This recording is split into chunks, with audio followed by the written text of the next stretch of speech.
Hi everyone, welcome back to lesson 7. This is where we left off yesterday, so we're going to jump back in. We were talking about motion in one direction, either vertical or horizontal. And now today we are going to extend that into motion in 2 dimensions. But before we jump into that, I have a couple of examples that I want to go through with you just to make sure we understand free fall and motion with the constant acceleration and all that jazz. So let's go ahead and look at this example. All right, you throw a ball vertically upward from the roof of a tall building. The ball leaves your hand at a point even with the roof railing with an upward speed of 15 meters per second. Then it is in free fall. On its way back down, it just misses the railing.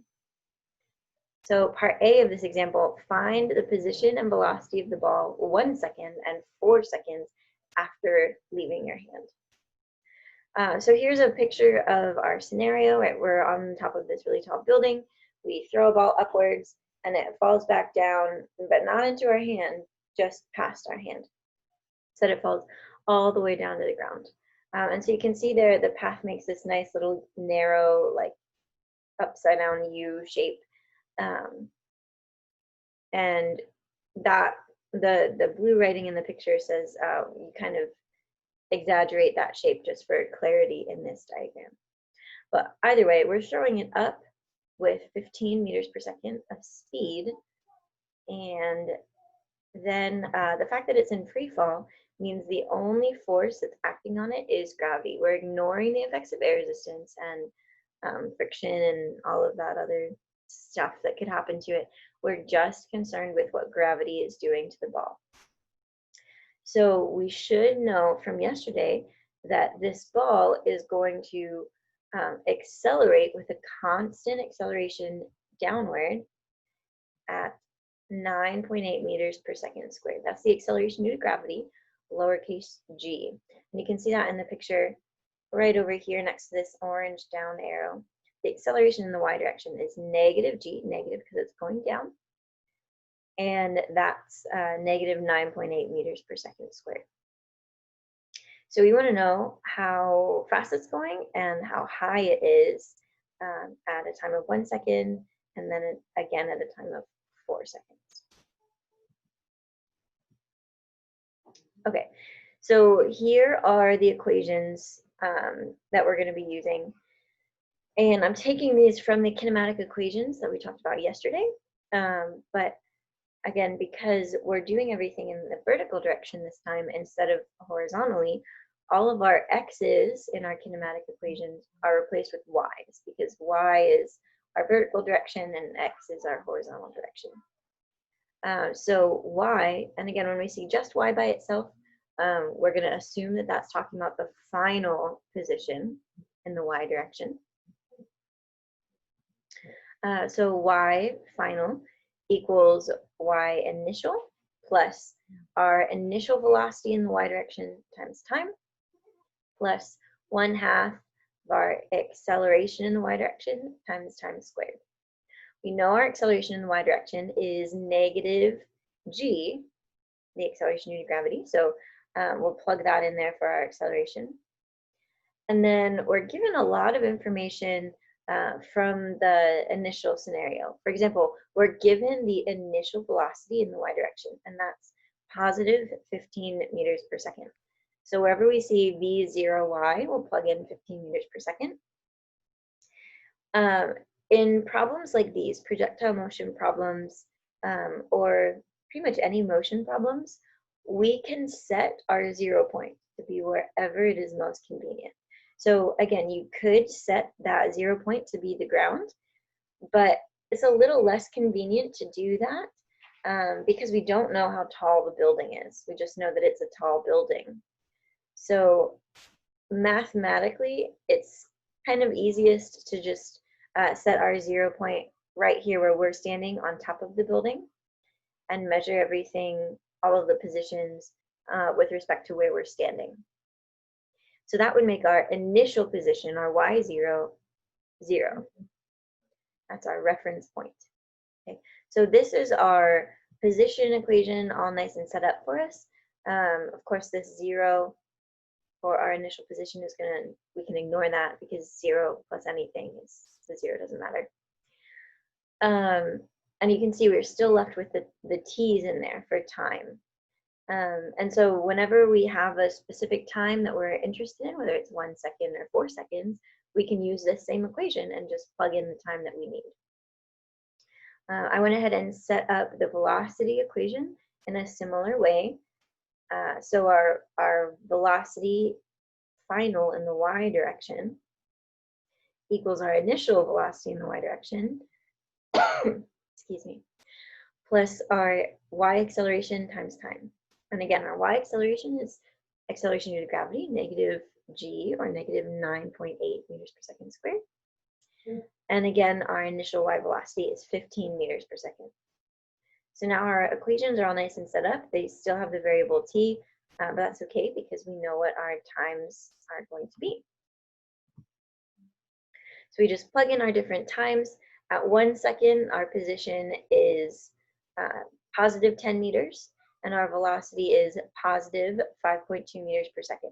So after 1 second, the ball is still on its way up. It hasn't reached the top of its trajectory yet. At 4 seconds, though, we have a position of negative 18.4 meters. So that would be 18.4 meters below our starting point, below where we are releasing it from. And it has a velocity of negative 24.2 meters per second. And again, that negative shows us that it's going down at that point. So there we have our positions and velocities at those particular times. We could use these equations to find the position and velocity at any time that we want, though. But it didn't ask us to do that, so we didn't. Okay, part B of this example, find the velocity of the ball when it is 5 meters above the railing. So now we're not given a particular time, we're given a particular position that we're interested in. So thinking back to our kinematic equations again, we had this final velocity squared equals initial velocity squared plus 2a, and in our previous slide yesterday, it was 2a delta x. Remember that delta means the change in, so our final position minus initial position. So I just went ahead and wrote that out for us here. Instead of delta y, I wrote the final y minus initial y. So we already know our acceleration in y direction is negative g because there's nothing pushing it downward other than gravity. And again, we're setting the initial position to be the most convenient place, which is where you're standing. So that initial position is 0. And again, our initial velocity is 15 meters per second. That didn't change. So you can see in that second line there, we're plugging in all of our numbers. Initial velocity squared plus 2, our acceleration, our final height, and then we get this y velocity final number. Be careful though, a lot of people will stop here and think that they have reached their final answer. Why is this not your final answer?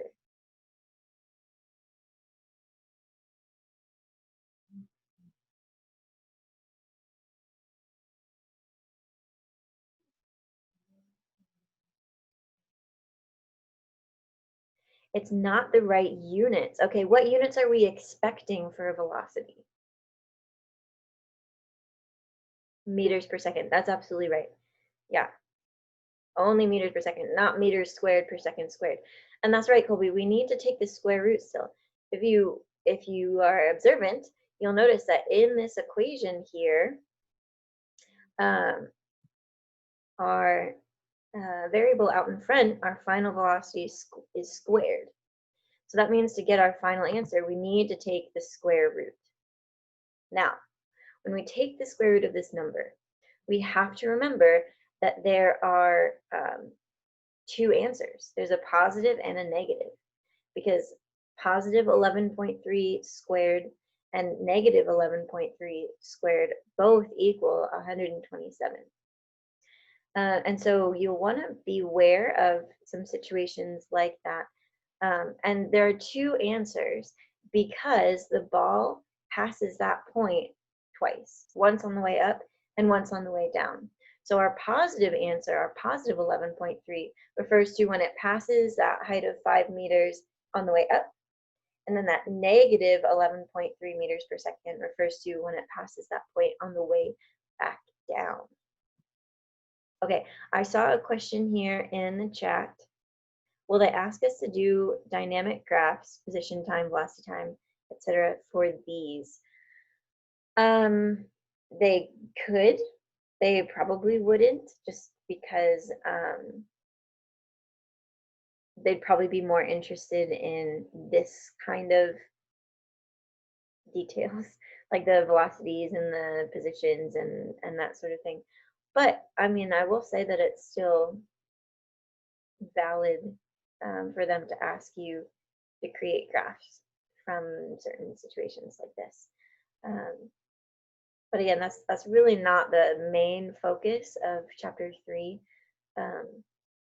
So I probably won't very often ask you to make graphs from these scenarios because at this point I'm more interested in whether or not you can understand the motion of what's happening here. Any other questions so far? There are a couple more things I want to ask you about this scenario. Any questions so far?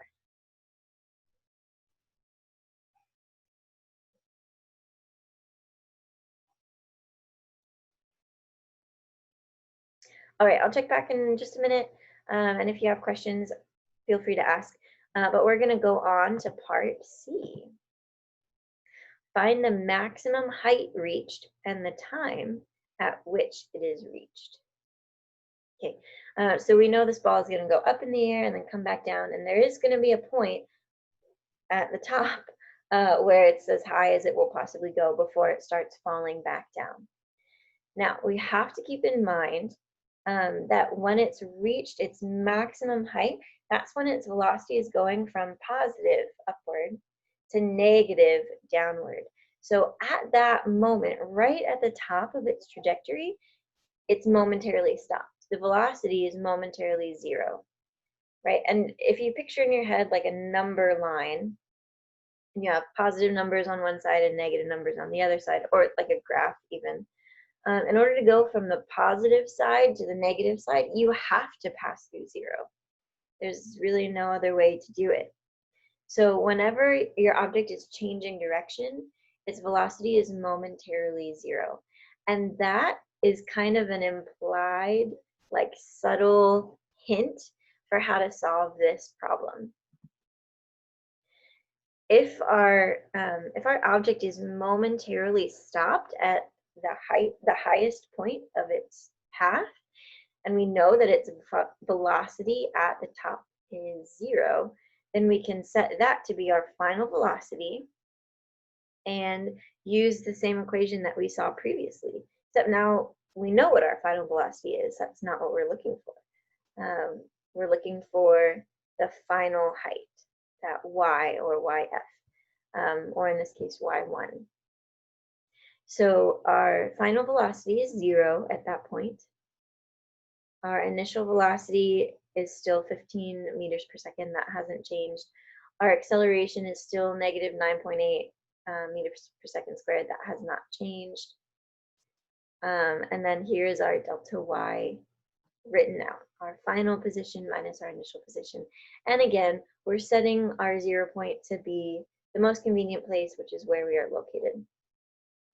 So we end up with this version of our equation, v0y squared plus 2 times negative g times y1 minus 0. So I just went ahead and rearranged that equation to get y1 by itself. And that left me with v0y squared over 2 times g. And again, our initial velocity in the y direction is 15. So we square that. Our g, our acceleration due to gravity, is 9.8. So that goes in there for g. And so we have a height, final height of 11.5 meters, and that's positive because again, that's above where our reference point is. We also want to find the time at which it is reached. So at this point, we know pretty much every other variable. We could use pretty much any equation that involves time, just like we saw yesterday. So choose the simplest one. And in this case, I thought this equation would be the simplest one.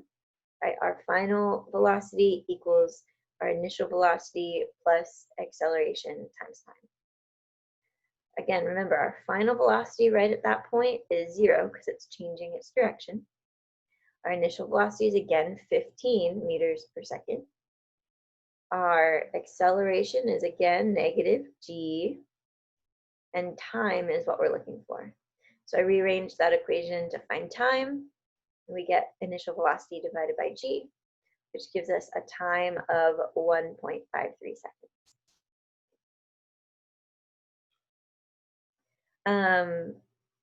Any questions, comments, concerns about this part of the example?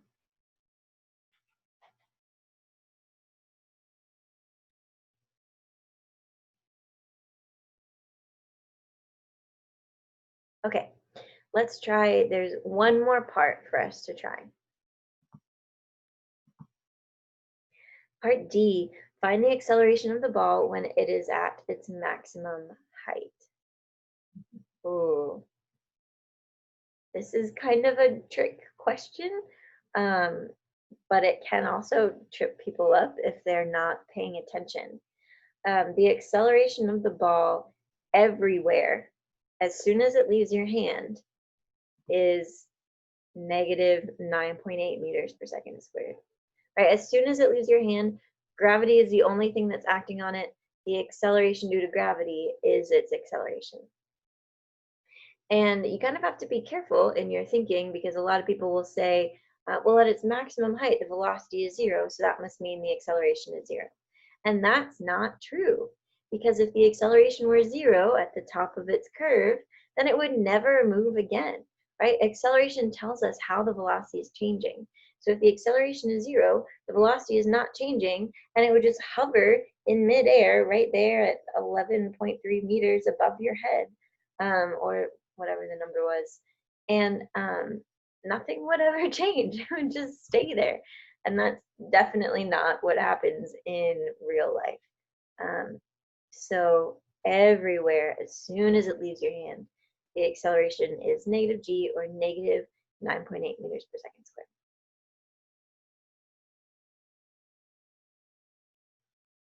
Okay.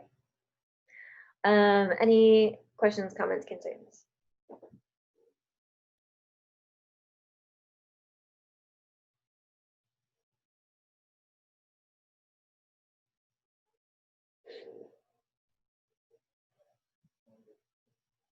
Okay, I'm seeing an all good. All right, we do have another example to go through, but I believe this one is a give it a try. Oh yeah, there it is, careful. The common misconception is at the highest point, both the velocity and acceleration are 0. Again, that's not true. That is, yeah, that'd be a really weird world if every time you threw something in the air, you would just hover there. That'd be really unfortunate if you ever jumped. You would just be stuck there forever. Okay, so here's a give it a try problem for you guys. So hopefully you have a piece of scrap paper handy and you can work out some of this. But here we go. A spacecraft landing on the moon has a downward velocity of 0.8 meters per second when it is 5 meters above the surface. The acceleration due to gravity on the moon is 1.6 meters per second squared. At what speed does it hit the ground? So I'm going to give you a couple of minutes to think through this. In the bottom left corner there, I put our kinematic equations. So feel free to look at those for reference, try to figure out which one would be the best to use in this case. And I would definitely recommend that you figure out what variables you've been given, what variable you are looking for. Maybe draw a quick sketch of the scenario to help you figure out what's happening. And pay attention to the signs. So again, you can choose whichever direction to be positive or whichever direction to be negative, as long as you keep it consistent throughout the entire problem. If you want to call down negative, that's fine. If you want to call down positive, that's fine too. Just keep it the same throughout the whole problem. So I'll stop talking and I'll give you a minute to think about this. All right, let's take a look at how to solve this problem. So I'm starting by drawing a diagram because that helps me visualize what's happening. So here's our spacecraft. It is landing on the surface, so it's moving downward, and it has a downward velocity of 0.8 meters per second. So our initial y velocity is negative 0.8 meters per second. I chose the standard up is positive, down is negative as my coordinate system. We know its height above the surface is 5 meters, and I chose the 0 point to be where the spacecraft is versus at the surface. So that means my change in height is negative 5 meters. You could have done it reversed, where 0 is the surface, and so your change in height would be positive 5 meters. Just whichever makes the most sense to you. Okay. So this is the equation that I thought was the most convenient for solving this problem, because we don't know the time. We don't know how long it takes to land. So any equation that involves time is really not the best choice for this scenario because it just involves an extra step before you can find your answer. So I chose this: final velocity squared equals initial velocity squared plus 2a delta y. So I took the square root of that equation to get just our final velocity. Our initial velocity was negative 0.8 meters per second, so that's squared. Our acceleration in the y direction is this time negative 1.6 meters per second squared, not negative 9.8, because we're not on the Earth, we're on the moon. Our change in height is negative 5 meters. And so once we type all of that into our calculator, take the square root, we get a time, well, not a time, sorry, a velocity of 4.08 meters per second. So there's a question here: why am I getting 3.92? Did you square your initial velocity? Remember too, once you square a negative number, the negative goes away. So that would be a positive number plus, and then in that other part of the equation, we have a negative times a negative, which gives us another positive number. So it's positive plus positive, and then we take the square root of it. So just double check the way you typed it into your calculator. Make sure you square that velocity. Make sure you're adding them together instead of subtracting. Make sure you take the square root. I will say I tried this example myself really late at night last night, and I got like 4 different answers before I realized what I was doing wrong, and 3.92 was one of the wrong answers that I got. So you're not alone in getting that. I just can't remember which mistake I made that got me that particular answer. So check those things that I mentioned. But this is our final velocity right before it hits the ground. Okay. So we're going to notice that this answer here is positive, and we need to pay attention to that. We should remember from the scenario that our spacecraft is actually traveling downward, so our velocity should be negative, right? Because in my coordinate system, down is negative and up is positive. And so we have to remember, just like with our last example, example 3, we actually get 2 answers for our velocity when we take the square root. And your calculator only gives you one. It gives you the positive root, pretty much every time. At least my calculator does. Maybe you have a fancy one that gives you like the plus or minus symbol. So velocity is actually negative. We want the negative root, but our calculator is going to give us the positive root. Okay, so we have to remember that since it's traveling down, we either need to add in that negative sign into our velocity, or we need to add in an extra 4.08 meters per second down into our final answer. Okay. Next question about this scenario, how long does it take to land? So now we're looking for the time. Go ahead and take a moment and try to find that answer.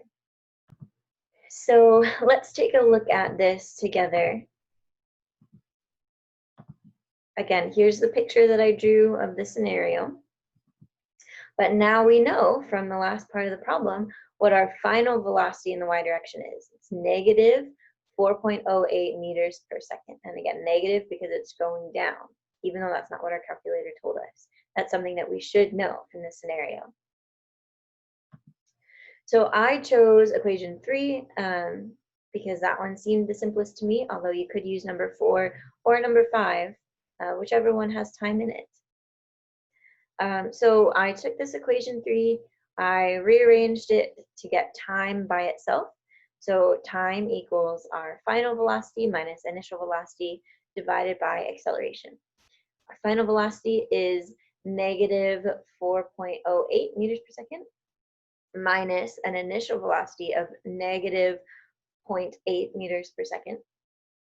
And then our acceleration is negative 1.6 meters per second squared. So that would give us a final time of 2.05 seconds. I see a woo, that's great, I'm glad. I think that's the last question that I had about this scenario. So do you have any questions about this example? Gabriel, that's a really good point. You always try to do it with 2 different formulas to assure that you got it right, to avoid wrong answers because of math mistakes. Absolutely. It's very, very easy to make math mistakes when we're doing things like free fall and projectile motion because those pesky negatives, sometimes we just forget about them. So if we had forgotten the fact that this object, the spacecraft, is falling downward, and we had used positive 4.08 meters per second, like our calculator gave us, then we would not get the same answer. So yeah, I would say make sure you take some time and check your answer. And like Gabriel says, use 2 different equations to check it. See if you get the same answer both times. Making math mistakes is my greatest talent. Me too, bro. The struggle's real. Joshua, you said, I always do the opposite direction. So velocity to time and time to velocity. Yeah. Okay, so any last questions, comments, tips?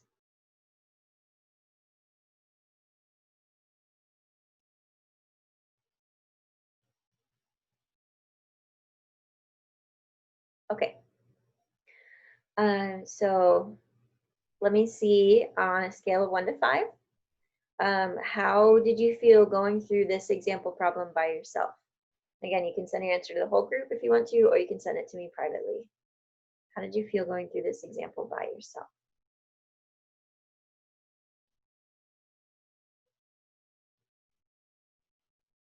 Okay, great. Good. Looks like we're feeling pretty okay about this. I'm glad to hear that because what we're going to do now is extend this from just motion in one direction to motion in 2 directions.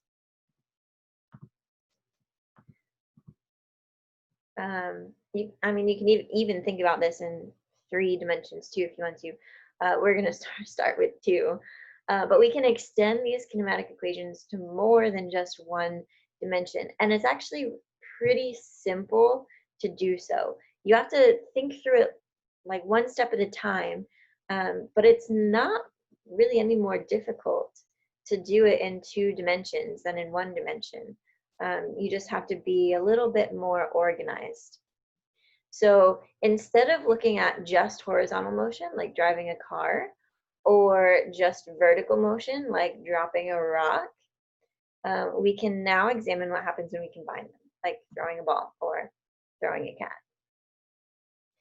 So we're taking our motion ideas from 1 dimension into 2 dimensions. Cats are so funny.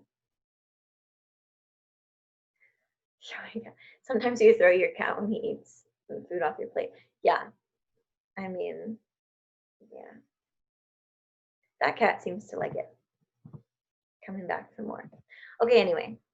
What hits the ground first?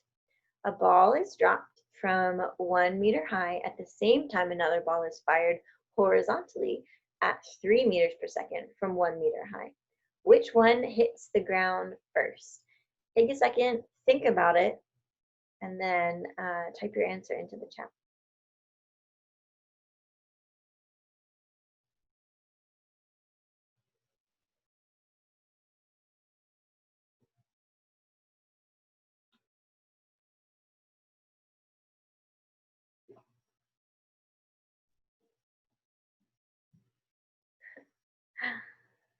Uh,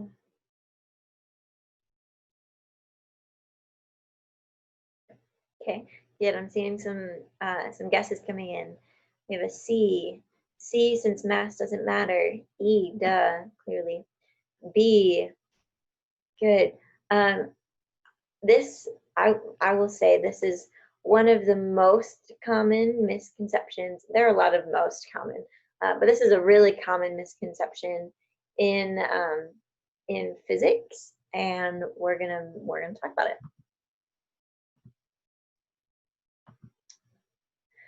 So I have some videos to show you that will illustrate this. And I tried to embed them in the actual PowerPoint, but it wasn't working. So give me a minute to switch screens, and then I'll pull it up on YouTube.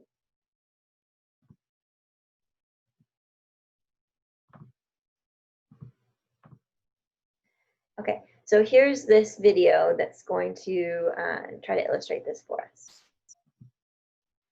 I don't know who Alan is, but you know Alan.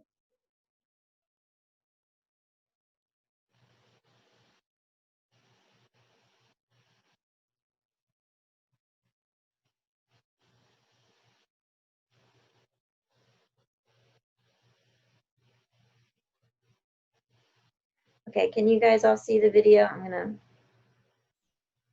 pause it for just a second. Can we all see the video? The YouTube video? Yes, yes. Okay, great. Okay, continuing. Here we go.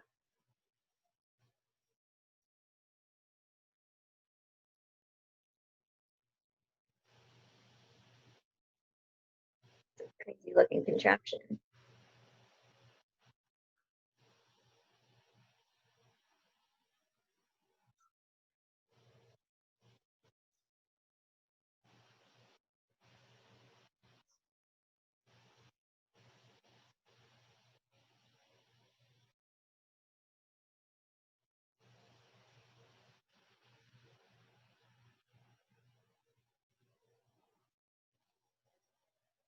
Here we go.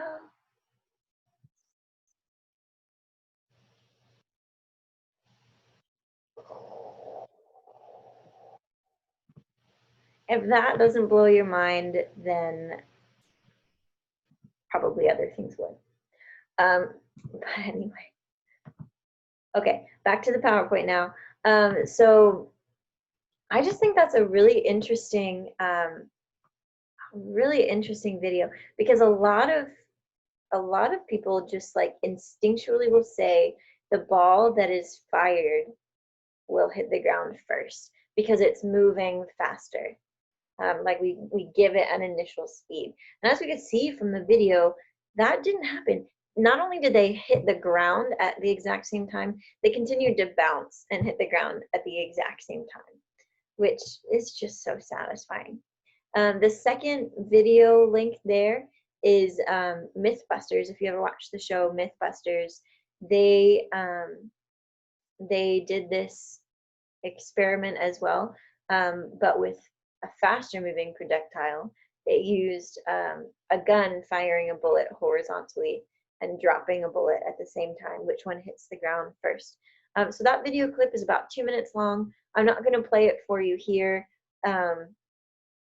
just for the sake of time, but you'll be able to access it on, well, through the notes.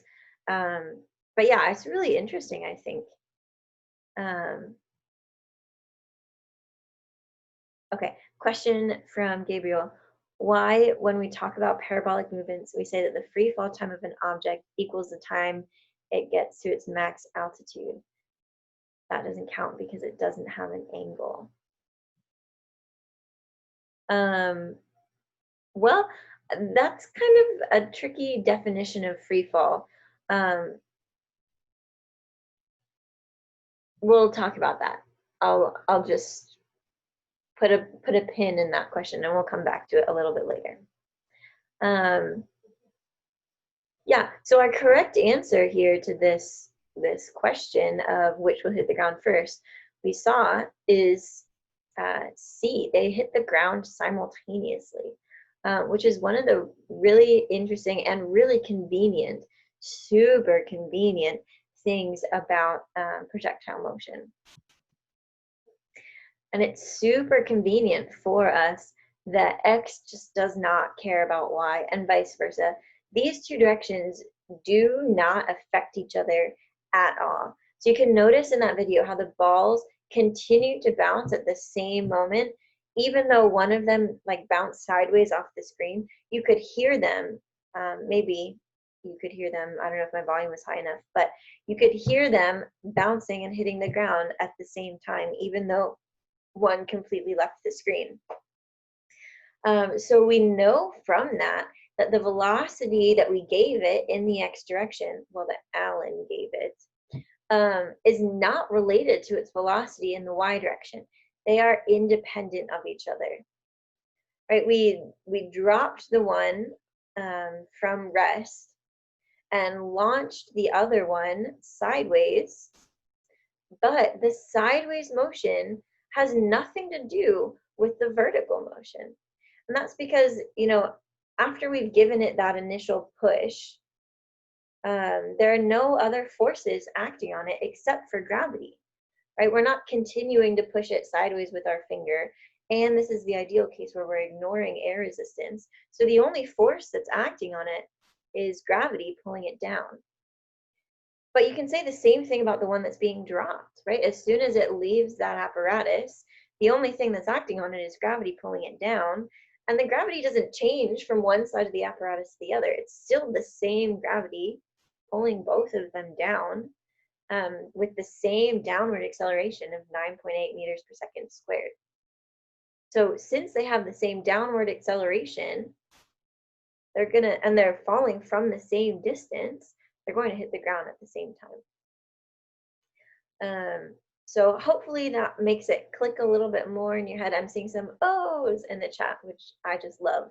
As a teacher, I love to see those. Yeah, so that's going to be a really important thing to keep in mind as we do these now projectile motion problems. Projectile meaning we're like launching something at an angle, or something is traveling sideways and down, or sideways and up, two different directions at the same time. This is going to be a really key thing to remember. So I like write it on your hand with a pen, or put it on a post-it note like right next to you. Dream about this at night. This is a really important thing to remember, that x direction and y direction do not affect each other at all. All right. So really conveniently as well, we can take the old kinematic equations that we have worked with a little bit, that we've seen the past couple of days, and they transfer directly into two dimensions as well. So our old equations are now our new equations, and they're the same equations. It's just that since now we're working with two directions at the same time, it's really important that we put little x's or little y's as subscripts with our variables so that we know, okay, right now we're focusing on the x direction, or right now we're focusing on the y direction. Remember, we can't combine directions into the same equation because they are independent of each other. They don't interfere with each other, so they can't go in the same equation. But if you look at that new equations column, the top three and the bottom three are the same equations. It's just one of them is referring to the x direction and the other set is referring to the y direction. So that's really, really convenient. You'll notice, though, that in those two sets of new equations, time does not have a subscript x or y. Time is just time in both sets. And that's because it's going to take the same amount of time to hit the ground, whether it's traveling sideways or just dropping straight down, as we just saw from that video. Thank you, Alan. Time is the same regardless. So time is the link that links those two directions together.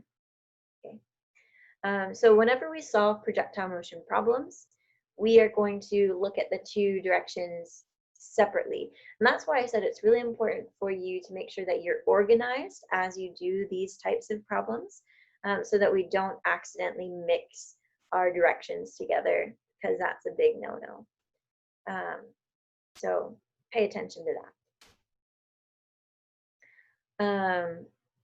So I see a question here in the chat. So the new ones are how we write it when doing more than one dimension. Yes, but it's the same equations, and we wrote them this way in the past couple examples too, like when we were landing the spacecraft on the moon. I had little subscript y's just so we knew we were talking about the vertical direction. It's the same equations. So just make sure that you keep straight which ones are x direction and which ones are y directions when you're plugging in your numbers. We'll do some examples of this together tomorrow heavily, so that you can get practice at differentiating between the two. Okay, so when we're thinking about velocity in the x and y directions, let's say we're launching something at an angle now, and like throwing the cat at an angle, right? We give it some initial velocity to throw it forward. And now that initial velocity, we're going to just call v0, or sometimes just v, sometimes vi, again, depending on your textbook or your particular professor. But whenever you see one of those, that means the initial velocity at that particular angle that we're throwing it at. So when we're launching something at an angle, obviously the angle is important to consider. If you are an athlete and you throw things for fun, because that's what athletes do. I mean, even kicking things, soccer people don't really throw very much, but kicking things, whenever you kick it at an angle, the angle that you launch it out at will affect how far it goes, right? If you're throwing it straight up versus straight forward, it's going to go a different distance. So that angle is an important factor in our projectile motion. So earlier in chapter 1, when we were talking about vectors, we had talked about how to find the components of a vector using the sine and the cosine. So remember here, the SOHCAHTOA, right? The sine of our angle is the opposite side of our triangle over the hypotenuse. Our cosine of the angle, ka, is the adjacent side over the hypotenuse. And those two trig identities, along with tangent, are going to be really important for us now that we're launching things on angles. So we can figure out from an initial velocity, like how fast we threw the cat, and what angle we threw the cat, we can figure out how fast it was going vertically versus how fast it was going horizontally. And we're going to break our velocity down into its components as well. Because remember, x and y are independent of each other. We have to treat them independent of each other. So we have to break down our initial velocity when it's at an angle and contains both components. We have to break it apart into its separate components. So our velocity in the x direction, if you look at this triangle here, here's our angle. Our x component is the side of the triangle that's adjacent or next to our angle. So that means we're going to use the cosine. So we'll input our initial velocity and multiply it by the cosine of our angle. And when we're looking for the y component of our velocity, that's the, well, I'll draw it over here with my mouse, and that's the side that's opposite the angle. And so we're going to use the sine. Our initial velocity times the sine of our angle. There's a question here, what does in positive x and in positive y mean? That's just establishing which directions I'm setting as positive for my examples, right? This way to the right is positive x and up is positive y.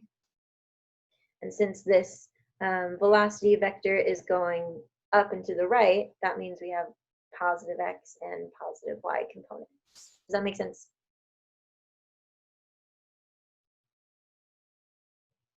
Yeah, okay, great. So remember, when we're dealing with angles, we always measure our angles from the positive x-axis toward the positive y-axis.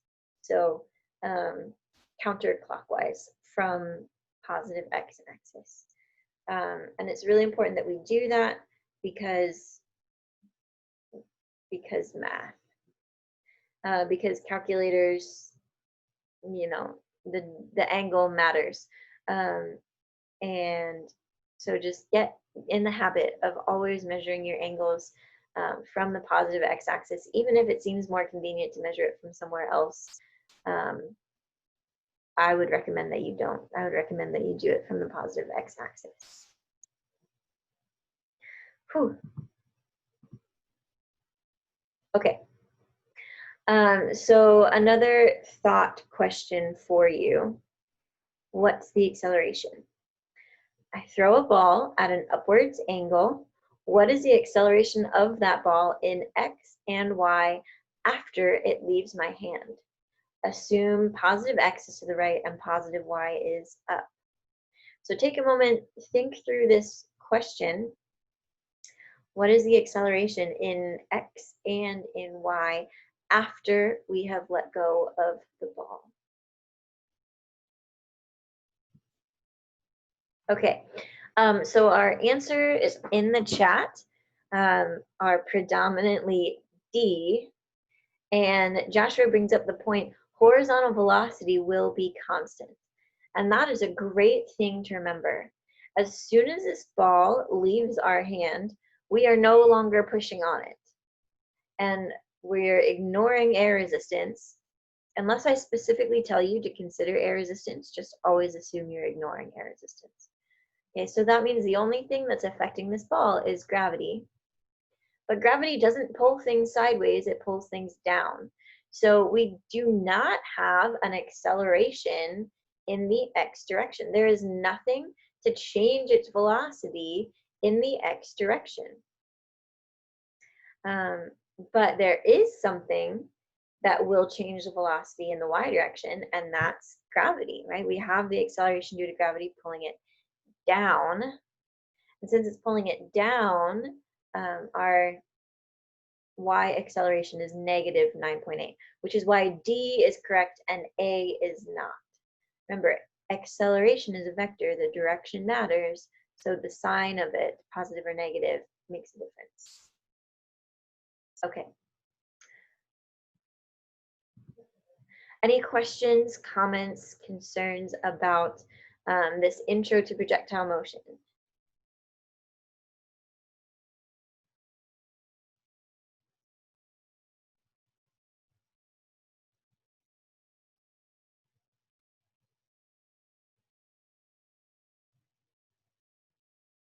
Tomorrow, we are going to do some examples in this two-dimension motion concept. But I didn't want to launch into the launch into those today because they do take a little bit of time to think through, and I wasn't sure how much time we would have once we got through this material. So we'll end a little bit early today, and then tomorrow come ready with a calculator and some scrap paper to think through some examples of projectile motion together. If you have any questions, comments, concerns, feel free to hang out after the recording and ask away. Otherwise, I hope you guys have a great day, and I will see you tomorrow.